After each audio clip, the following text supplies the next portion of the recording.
Je prenais congé de mes responsabilités en tant que président de la République, chef de l'État. Et fait inédit dans notre pays, en près de 60 ans d'indépendance. J'ai passé pacifiquement la main à un nouveau chef d'État.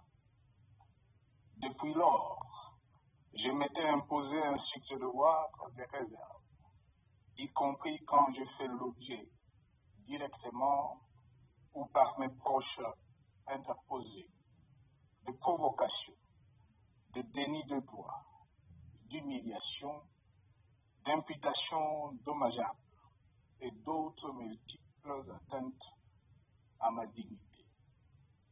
D'abord, parce que je suis convaincu que le temps est le meilleur allié de la vérité, un antidote lent mais puissant contre le venin du mensonge et de la délation.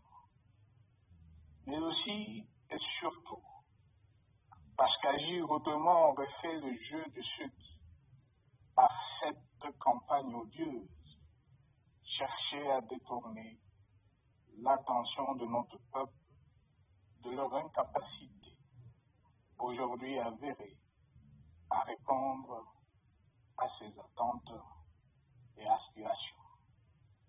J'ai enfin décidé de briser ce long silence, de sortir de ma réserve et de m'adresser à vous parce que l'enjeu est de taille. Il est même existentiel.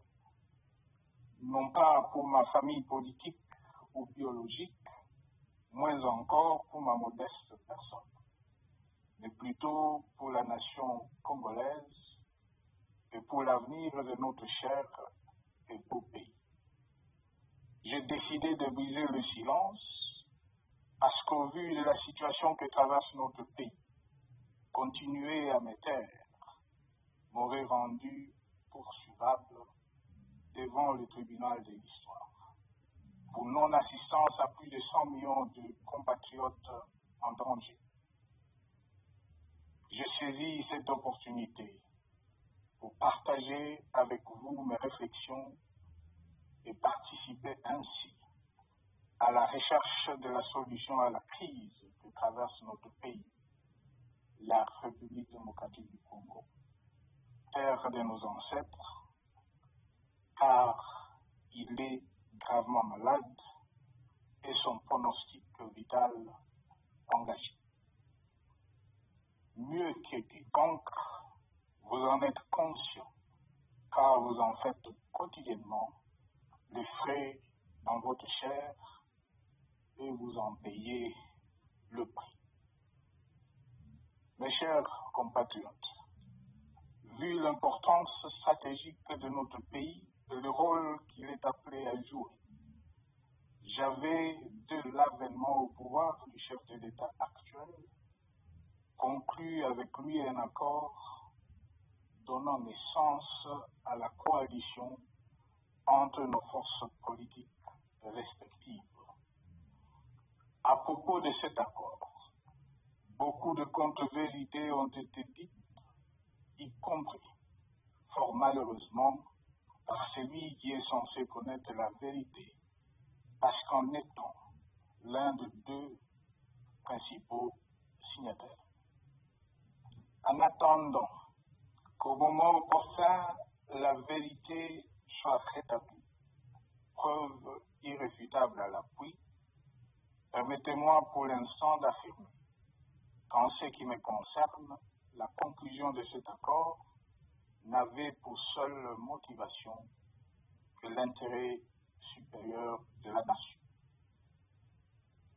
Par cet accord de mutualisation de forces, j'entendais en effet permettre à mon successeur d'exercer dans la direction des affaires de l'État plus de pouvoir effectif que ce que la faible représentation de sa famille politique au sein de la nouvelle Assemblée nationale était en droit de lui conférer. Je voulais par ailleurs faciliter le fonctionnement harmonieux des institutions et éviter à la nation, comme à notre jeune démocratie, d'éventuelles crises politiques qui leur auraient été fatales. Cette première alternance pacifique et civilisée à la tête du pays avait suscité d'autant plus d'espoir qu'en janvier 2019, notre pays se trouvait en bien meilleur état qu'au moment de ma propre accession à la magistrature suprême en janvier 2001. Alors que j'avais trouvé un pays au bord de l'implosion, miné par une longue dictature et des guerres, sans institutions républicaines, économiquement en faillite et socialement déchiré. Bref, un pays dont l'incertitude de lendemain menaçait la stabilité de toute la région. Le 24 janvier 2019, j'avais en effet légué un bien meilleur héritage à mon successeur, à savoir un pays réunifié, largement pacifié et dont les limites territoriales correspondaient exactement à celles qu'elles étaient au 30 juin 1960. Une nation reconstituée, réconciliée et fière de sa diversité. Un État doté d'une constitution progressiste et des institutions fonctionnant harmonieusement. Une économie dynamique et résiliente et débarrassée du fardeau de la dette hérité du régime antérieur, du fait de multiples réformes structurelles engagées. Une armée nationale républicaine de plus en plus professionnelle et capable de relever le défi de la défense de l'intégrité du territoire national. Une démocratie en constante consolidation, avec notamment l'organisation sur fonds propres d'un troisième cycle électoral. Le cœur serré, je constate qu'à peine 6 ans après, ce bel héritage en indivision, légué à l'ensemble de notre peuple, a été complètement dilapidé par celui qui en avait reçu la garde. Que notre pays offre un spectacle le plus désolant et qu'il suscite d'autant plus de désespoir au sein de notre peuple et de pitié et de moquerie à travers le monde, que l'inconscience de ses dirigeants ne permet aucun espoir de redressement. Cette détérioration rapide de la situation générale du pays est principalement due à l'exerce du pouvoir sans limite. De nouveaux dirigeants subissent en effet, par une série de mises en cause, reniements et violations intentionnelles de la Constitution, avec en toile de fond la volonté irrésistible de concentrer tout le pouvoir entre les mains d'un seul homme, au mépris du pacte qui cimentait la cohésion de notre peuple.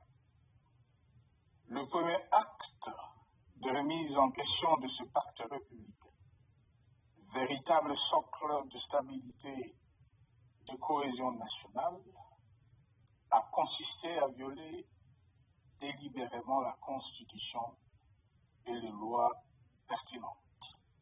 Lors du premier remaniement de la Cour constitutionnelle par le président de la République, la violation de ce texte juridique, fondement de tout état de droit, pour de simples raisons de confort politique, est devenue depuis lors une marque distinctive de de la gouvernance de notre pays.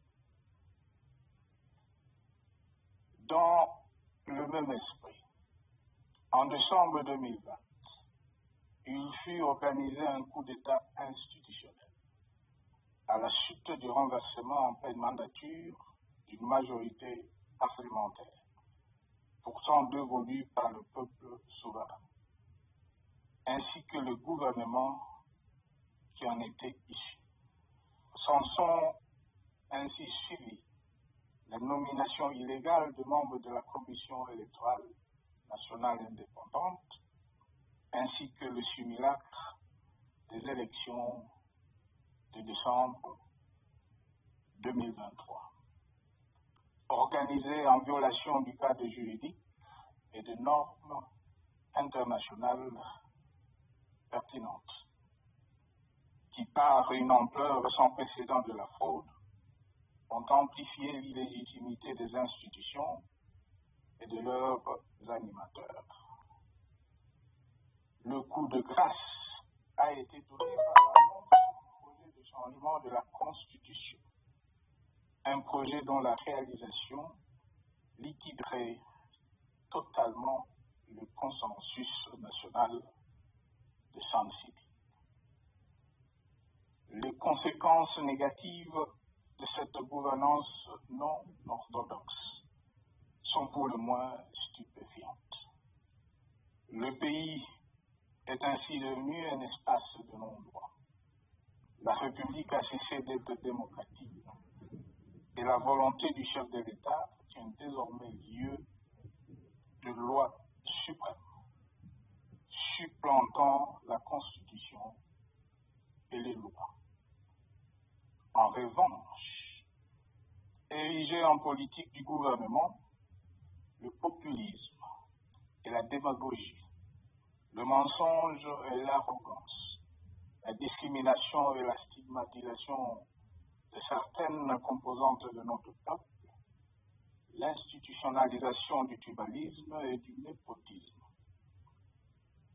l'opposition de communautés nationales les unes aux autres, le discours de haine et l'injustice ainsi que l'impunité font d'autant plus aisément détruire la cohésion nationale et le vivre ensemble que l'opulence outrancière et le non-respect de la parole donnée sont les maîtres mots de la classe politique au pouvoir.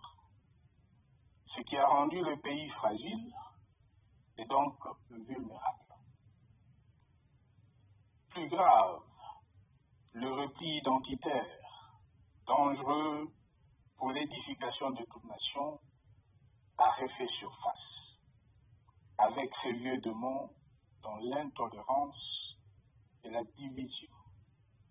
Les circonstances aggravantes, cela est non seulement toléré et impuni, mais aussi et surtout véhiculé et financé par les démons du pouvoir. Face à cette dérive, le Parlement a abdiqué de sa mission constitutionnelle de contre-pouvoir. Il a ainsi cessé d'être le temple de la démocratie, le lieu par excellence de l'expression législative, de la volonté du souverain primaire, pour ne plus être qu'une chambre d'enregistrement de la volonté d'une seule personne. Quant à la justice, garante constitutionnelle des libertés publiques et du socle de valeurs, qui structure notre identité et forge notre unité, elle a complètement démissionné de ses responsabilités, se laissant ouvertement instrumentalisée à des fins politiques.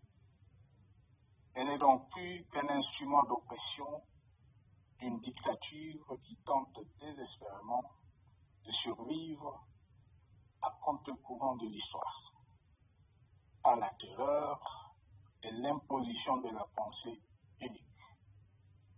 Rôle peu louable qu'elle partage avec les milices tribales ainsi que la police et les services de renseignement, eux aussi détournés de leur noble mission de protection des citoyens et de sécurisation de l'État.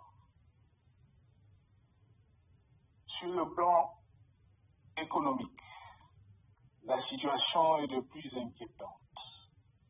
Malgré l'augmentation de recettes publiques, essentiellement due à l'arrivée à maturité de toutes les réformes courageusement votées de 2002 à 2018, notamment le nouveau code minier, forestier, des hydrocarbures, des assurances et de la sous-traitance, et un niveau d'aide financière accrue de la part des institutions de Bretton Woods.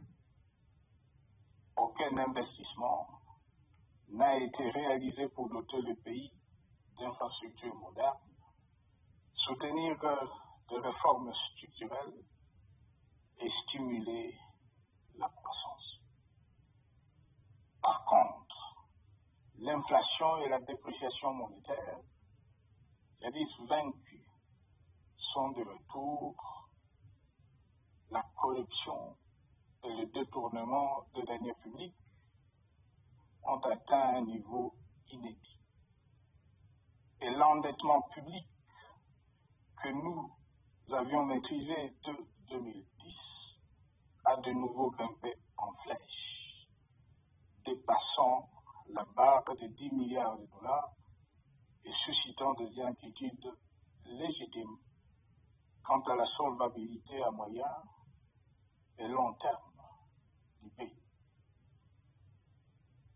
Les conséquences sur le plan social sont aussi dramatiques. Aggravation du chômage, accumulation des arriérés des salaires des agents de l'État, baisse drastique du niveau de vie de la population et recrudescence du banditisme urbain, de l'exode rural et de la famine dans un nombre croissant de provinces. Les Congolais sont désormais en proie à une véritable angoisse existentielle. Parmi les victimes résignées de ce gâchis se trouve en bonne place notre jeunesse, qui a été pourtant de tout le combat démocratique et qui a beaucoup cru aux vertus de l'alternance pacifique.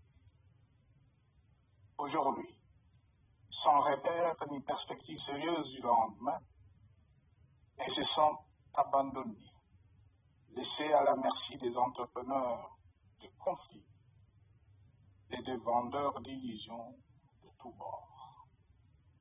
Rien de ce qui lui a été promis depuis 6 ans n'a été réalisé. À cette jeunesse désabusée, comme à l'ensemble de notre peuple, nous tenons à donner une assurance. L'échec d'un régime compromis, mais ne scelle pas définitivement le sort d'un peuple. Mes chers compatriotes, s'agissant de la situation sécuritaire, dans les grandes agglomérations comme dans nos campagnes, elle est partout plus que préoccupante. C'est le cas notamment au nord Kivu, au sud Kivu, en Ituri, au Maniema, au Tanganyika, au Katanga et au Maïndombe, province pourtant voisine de Kinshasa, capitale du pays et siège des institutions. Le sang de nos compatriotes, civils et militaires, valeureux officiers et soldats des rangs, mais aussi députés, éminents membres de la société civile ou de partis politiques, a ainsi abondamment et gratuitement coulé. du fait de l'intolérance, du cynisme, voire pire, d'un terrorisme d'État, pratiqué dans un seul et unique dessein, l'abus du pouvoir pour le pouvoir. C'est le cas, entre autres, des sangs de plusieurs centaines de détenus du centre pénitentiaire de rééducation de Makala, sauvagement abattus dans la nuit du 1er au 2 septembre 2024, victimes sans défense d'un crime incontestable contre l'humanité, à ce jour resté impuni. Il en est de même de membres de la secte mystico-religieuse Wazalendo de Goma, de jeunes de la jeune AFEC à Lubumbashi et du massacre des adeptes de l'église Mbidi à Kilwa. Cette déliquescence de la situation sécuritaire est due à la mauvaise gouvernance du pays, qui dans ces secteurs est aujourd'hui caractérisée par une formation militaire battue, des recrutements et mises en place ethniquement motivés, ainsi que par l'emprisonnement sans jugement, aussi bien de plusieurs militaires et officiers de haut rang que des agents de l'ordre et de sécurité, majoritairement swahiliphones. Bien plus, à l'armée nationale, bouclier de la nation, instrument de préservation de l'indépendance nationale et de l'intégrité territoriale, il a été substitué de bandes de mercenaires, de groupes armés, de milices tribales et de forces armées étrangères, qui ont non seulement montré leurs limites, mais aussi enfoncé le pays dans un chaos indescriptible.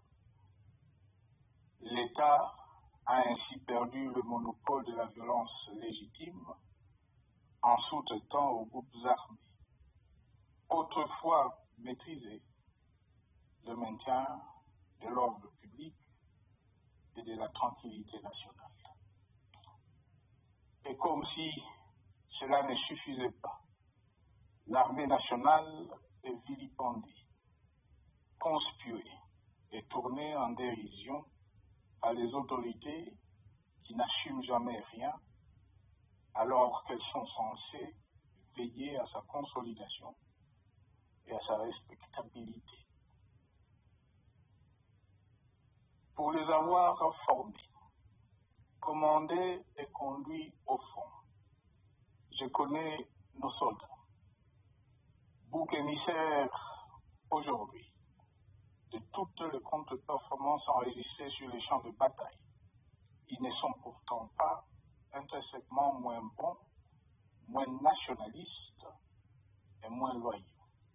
Ce qui a changé entre-temps, c'est la qualité du commandement et de leur prise en charge. Au niveau régional, le gouvernement a levé l'option désastreuse de se détourner de deux principaux instruments internationaux qui étaient à la base de l'architecture régionale de paix et de sécurité, laquelle avait permis la stabilité régionale que le président actuel avait trouvée lors de son accession au pouvoir, à savoir le pacte sur la sécurité, la stabilité et le développement dans la région de Grand-Lac et l'accord cadre pour la paix, la sécurité et la coopération pour la République démocratique du Congo et la région. Plus grave encore, en faisant de forces négatives, les FDLR, ainsi que des centaines de groupes armés congolais, des supplétifs des forces armées de la République démocratique du Congo, le gouvernement a ouvert la voie à la régionalisation du conflit. avec des conséquences inévitables sur la stabilité de la région.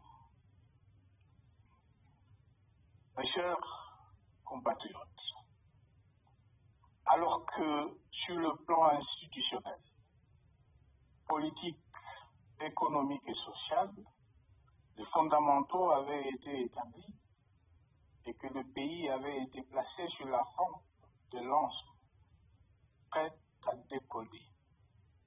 Nous voici, hélas, en un temps record, soit 6 ans, de nouveau à case départ. Seul d'un État failli, divisé, désintégré, au bord de l'implosion, inscrit en bonne place au palmarès de pays pauvres, le plus corrompu et très endetté. En atteste tout le rapport tant du Conseil de sécurité des Nations Unies que ceux sur l'indice de développement humain et sur la pauvreté. La crise qui déchire notre pays est donc profonde et multidimensionnelle. Sa solution doit être nécessairement globale. Toute autre approche n'a donc aucune chance de conduire à une paix durable. Bien plus, le Congo est intemporel. Il n'appartient pas à tel ou tel régime politique. Ce dernier étant, par définition, rotatif et donc passager en démocratie. Il appartient plutôt au peuple congolais dans sa grande diversité. Ce qui est vrai du Congo l'est aussi des immenses ressources du sol et du sous-sol dont il regorge et qui sont essentielles à la croissance et au développement à l'échelle internationale. Que tous, au pays comme à travers le monde, en tiennent compte et qu'ils inscrivent leurs projets dans une perspective qui privilégie l'intérêt du Congo et des Congolais, plutôt que celui de ceux qui à un moment ou à un autre dirigent le pays. Cela étant, pour sauver le Congo, les griefs légitimes du peuple congolais contre le régime en place ne peuvent être évidés. Ils doivent plutôt être pris en compte. La dictature doit prendre fin et la démocratie, tout comme la bonne gouvernance économique et sociale, doivent être restaurées. Car, comme en témoigne l'histoire, il ne peut y avoir de solution sécuritaire définitive sans solution politique sincère. Sinon, il y aura de nouvelles vagues de convulsions politiques, de troubles à la paix, d'insécurité, d'instabilité institutionnelle, de conflits armés et de guerres civiles. Perspective qu'en toute responsabilité, nous Congolais ne pouvons plus nous permettre. Il est dès lors vital que les multiples initiatives de recherche de la paix, Luanda, Nairobi, EAC et SADC, l'Union africaine, Doha et Washington, que nous accueillons favorablement, les considérant comme autant des signes de compassion et de solidarité à notre peuple, soient conscientes de cette exigence. Qu'elles accordent aux Congolais à la fois maîtres de leur destin et premières victimes de cette crise la place centrale qui leur revient de droit, aussi bien dans le diagnostic du mal dont souffre le pays que dans la prestation fonction du traitement dont il a besoin pour en guérir définitivement. Il convient de noter à ce sujet que le gouvernement de Kinshasa s'est enfin résolu à se mettre autour d'une même table avec l'AFC/M23 depuis plusieurs semaines à Doha, même si, bizarrement, il continue à considérer comme un crime le fait que les autres Congolais se parlent entre eux. C'est le lieu pour moi de saluer la démarche des évêques de la CENCO et de l'ECC, qui a le mérite de n'exclure du débat aucun sujet, ni aucun de nos compatriotes. Sans être parfaite, cette initiative conjointe des Églises mérite le soutien et, si nécessaire, des enrichissements de la part de notre peuple. Mes chers compatriotes, une fois n'étant pas coutume, il convient de dénoncer la falsification de l'histoire par ceux dont le jeu pervers dans l'opposition naguère, comme aujourd'hui au pouvoir, a consisté et consiste encore à calomnier, à diffamer, à diaboliser et à diviser pour gagner et régner, à se défausser sur les autres pour justifier leur contre-performance, quelles qu'en soient les conséquences sur la cohésion nationale ou en termes de vies humaines injustement brisées ou perdues. Une preuve, s'il en fallait encore, vient de nous en être donnée une fois de plus. Il y a quelques jours, en effet, suite à une simple rumeur de la rue ou des réseaux sociaux sur ma prétendue présence à Goma, où je veux me rendre dans le prochain jour, comme annoncé par ailleurs, le régime en place à Kinshasa a pris des décisions arbitraires, avec une légèreté déconcertante qui témoigne du recul spectaculaire de la démocratie.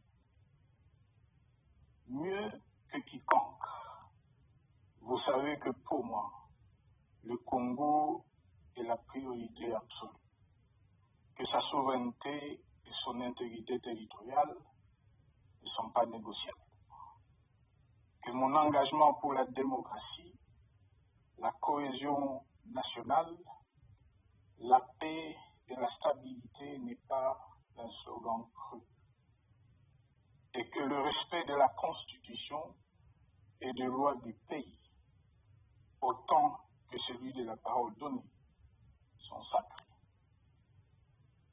Militaire, j'ai juré de défendre la patrie jusqu'au sacrifice suprême. Hier au pouvoir, aujourd'hui en dehors du pouvoir, je demeure plus que jamais fidèle à ce serment.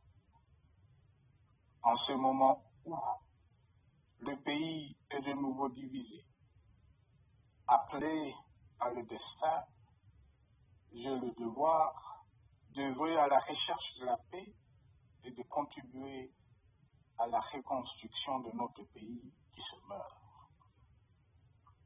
C'est dans cet esprit que j'ai choisi ce moment pour exprimer ma sympathie à l'endroit de toutes les victimes du conflit en cours, de réconforter et marquer ma solidarité avec la population de la partie orientale.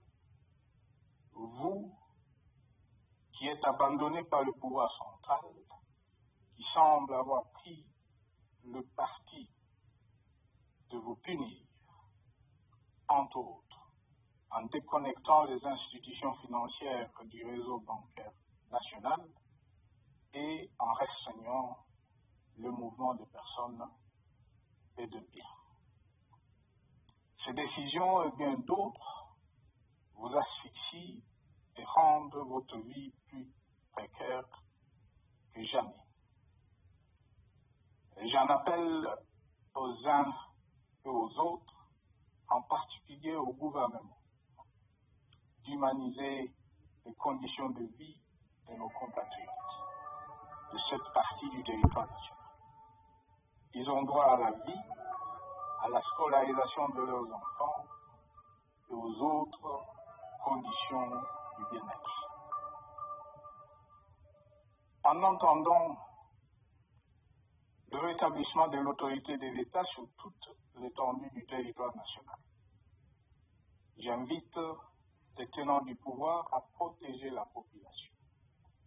De même, l'armée, la justice, les autres structures en charge de l'ordre et de la sécurité doivent être véritablement au service de la population et répondre à ses aspirations.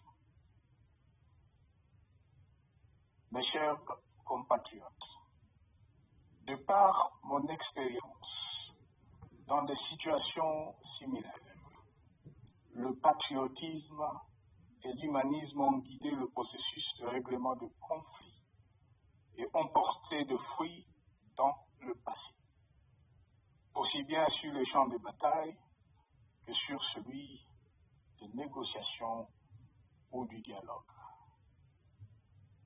Notre pays avait été divisé de quasi-moitié pendant quelques années. La sagesse avait alors prévalu. Nous avions recollé le morceau et le pays a survécu dans son unité. C'est ainsi qu'après quelques années de réflexion sur la crise en cours, après avoir consulté des chefs d'État et des anciens chefs d'État de la région, ainsi que des acteurs politiques et sociaux, nationaux et étrangers, j'ai fait ce jour une proposition qui engage la nation tout entière à un sursaut patriotique pour un pacte citoyen afin de tirer le pays du gouffre. Le travail hardi qui s'impose à nous portera notamment sur les 12 points suivants. 1. Mettre fin à la dictature, mieux à la tyrannie. 2. Arrêter la guerre. 3. Rétablir l'autorité de l'État sur toute l'étendue du territoire national. 4. Restaurer la démocratie en revenant aux fondamentaux d'un véritable État de droit. 5. Rétablir les libertés fondamentales. 6. Réconcilier les Congolais et reconstruire la cohésion nationale. 7. Relancer le développement du pays par la mise en place d'une bonne gouvernance économique, une gestion administrative et financière orthodoxe et une répartition équitable des ressources nationales. 8. Relancer le dialogue sincère et permanent avec tous les pays voisins en vue de l'instauration de la paix et du développement durable dans la région. 9. Rétablir la crédibilité du pays auprès de partenaires au niveau tant régional, continental qu'international. 10. Neutraliser tous les groupes armés nationaux et étrangers et rapatrier ces derniers dans leur pays d'origine. 11. Mettre définitivement fin au recours et à l'utilisation des mercenaires, conformément à la Convention de l'Union africaine sur l'élimination du mercenariat en Afrique du 3 juillet 1977 et à la résolution des Nations Unies du 4 décembre 1989 portant sur la Convention internationale contre le recrutement, l'utilisation, le financement et l'instruction de mercenaires et rapatrier sans condition ceux qui sont déjà déployés sur le sol congolais. 12. Ordonner le retrait sans délai de toutes les troupes étrangères du territoire national. À ce sujet, je salue la décision sage du pays de la SADC de retirer les troupes de la famille DRC de notre pays. Vu de l'immensité de la tâche ainsi décrite, je lance un appel solennel à tous les Congolais, sans distinction de sexe, d'ethnie, d'âge, de classe sociale, de zone géographique ou d'appartenance politique, qui aiment passionnément le Congo, qui sont prêts à tous les sacrifices, qui adhèrent sans réserve au pacte républicain de San City et qui tiennent au respect de la Constitution du 18 février 2006, à se dire autour de ces objectifs. Il s'agit de la refondation de l'État et de l'édification d'un pays qui a perdu ses repères. Mobilisons-nous et mettons à profit tous les moyens à notre disposition pour restaurer l'unité nationale, sauver le Congo et préserver son indépendance. Car l'Afrique et le monde nous regardent. Mes chers compatriotes, le Congo vaut mieux que la caricature qu'en donnent ses dirigeants actuels. Le Congo mérite mieux que cette politique extérieure faite de jérémiades et de mendicité. J'ai donc la ferme conviction que le peuple congolais est capable, aujourd'hui comme en 1960, de vaincre les démons de la division. Qu'il est capable aujourd'hui, comme au cours de la décennie 90, de vaincre la tyrannie et la tentation du pouvoir absolu. Qu'il est capable aujourd'hui, comme en 2003, de prendre le dessus sur ce qui nous divise et de mettre fin à la violence armée qui oppose ses enfants. Pour y parvenir, chacun doit jouer sa partition. Je m'engage à jouer la mienne. Que Dieu bénisse la République démocratique du Congo, qu'il bénisse individuellement chacun de vous. Je vous remercie.